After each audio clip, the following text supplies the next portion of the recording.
Just how patriotic is the awesome new Captain America trailer? It's like Jimmy Carter giving George W. Bush a hug and meaning it. It's like Uncle Sam and the Statue of Liberty had a baby and named it Steve. It's like we made a Marvel Knights animation out of every ad from the 1940s that seemed to represent a life too good to be true. Yes, America has always been about ideals, and Captain America represents not the best of us, but the best in us. Patriotism is coming back to kick some ass.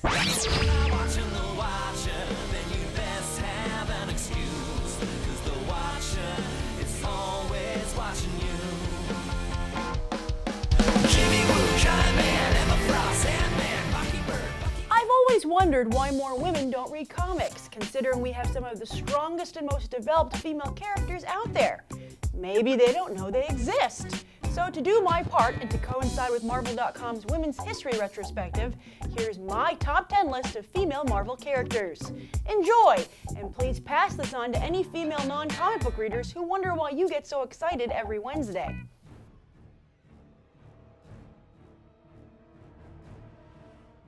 Number 10 is Elektra. Recently in Batroc the Leaper, it was noted that even the most chauvinistic mercenaries know there is no deadlier assassin than this Greek beauty. Elektra doesn't bother with mind games or sassy quips, as she is a killing machine with a sense of honor. Recommended reading, Elektra, written by Frank Miller with art by Bill Sienkiewicz. Number 9 is X-23. Thanks to the hard work of multiple creative teams, this female clone of Wolverine is more than just a marketing ploy. Introduced in 2004, she has become such a fan favorite that she just got her own ongoing book, which is a notable achievement in an industry mostly made up of male readers. Recommended reading, X-23, Innocence Lost, her origin story written by Craig Kyle and Christopher Yost with art by Billy Tan. Number 8 is Mystique. Thanks to her unique portrayal in the X-Men movies, Mystique is one of the most well-known female comic book characters out there.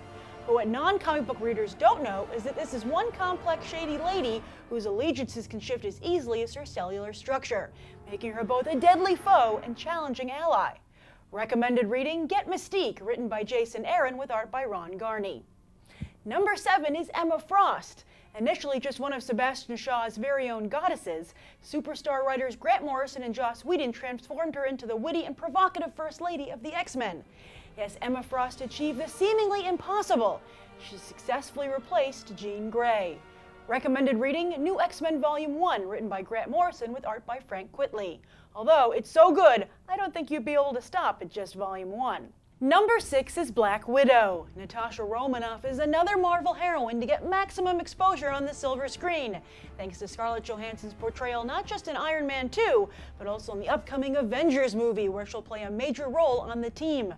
Black Widow has no superpowers, just super will, and she's not only fought alongside the greatest Marvel heroes, but also supported her boyfriend Bucky Barnes as he made the difficult transition from Winter Soldier to Captain America.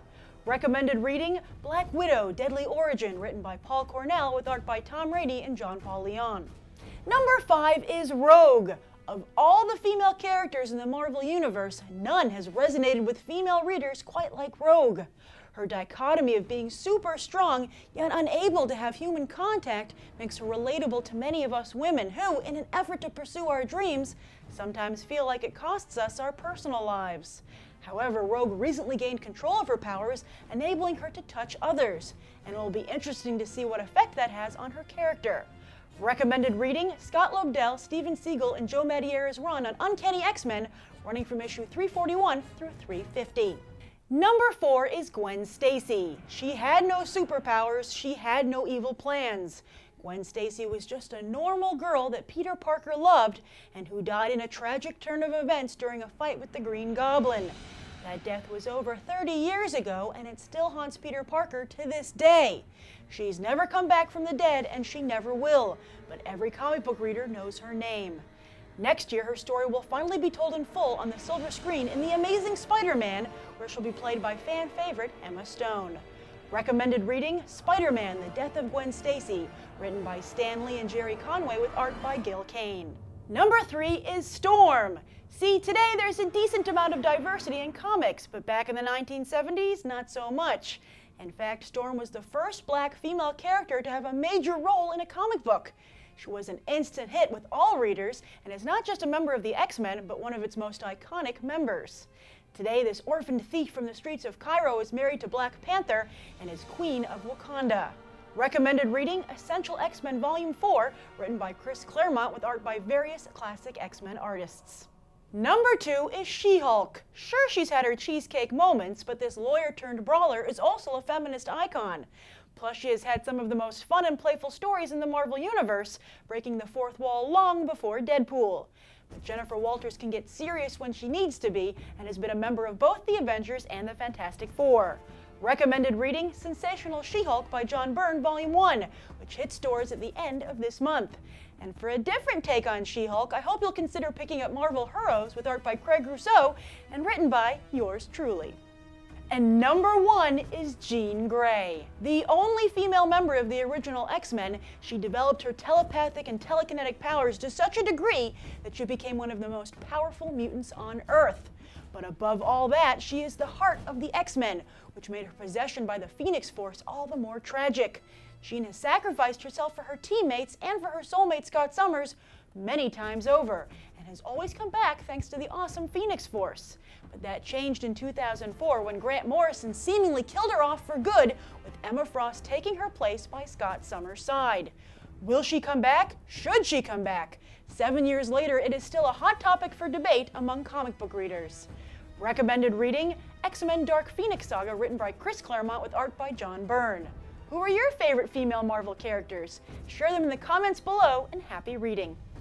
And now it's time for Tricera Stack, my top 3 picks of the comics hitting stands next Wednesday, April 6th. First up is Fear Itself number 1, written by Matt Fraction with art by Stuart Immonen. It's finally here, and all you have to fear is being sold out at your local comic shop. Be sure to reserve your issue in advance. Next, you might also want to check out Scar, King of the Savage Land number 1, written by Rob Williams with art by Brian Ching. Watch out, Kazar, the son of Hulk stole your look. Is the Savage Land big enough for 2 long-haired loincloth-wearing hunks? I think not. Finally, don't miss Uncanny X-Men number 534.1, written by Kieran Gillen with art by Carlos Pacheco. The world finally finds out that Magneto is an X-Man, and they're none too pleased.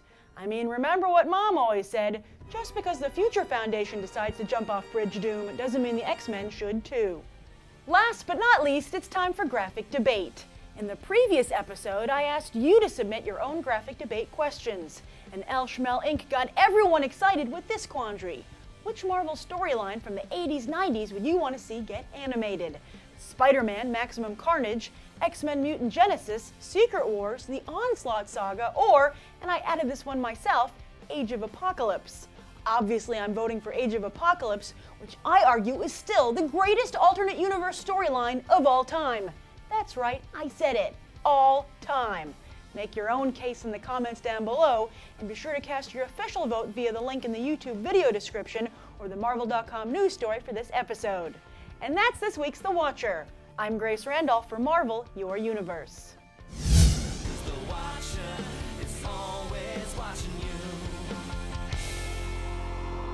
Marvel, Your Universe.